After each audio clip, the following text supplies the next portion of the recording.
اعوذ باللہ من الشیطان الرجیم بسم اللہ الرحمن الرحیم ما جعل اللہ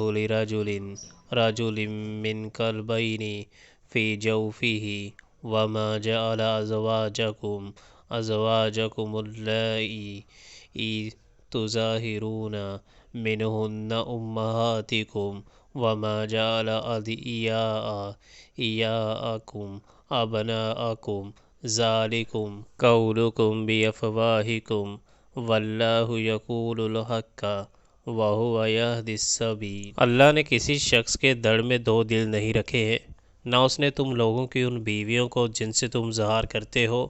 تمہاری ماں بنا دیا ہے، اور نہ اس نے تمہارے منہ بولے بیٹوں کو تمہارا حقیقی بیٹا بنایا ہے۔ یہ تو وہ باتیں ہیں جو تم لوگ اپنے منہ سے نکال دیتے ہو، مگر اللہ وہ بات کہتا ہے جو بر حقیقت ہے اور وہی صحیح طریقے کی طرف رہنمائی کرتا ہے۔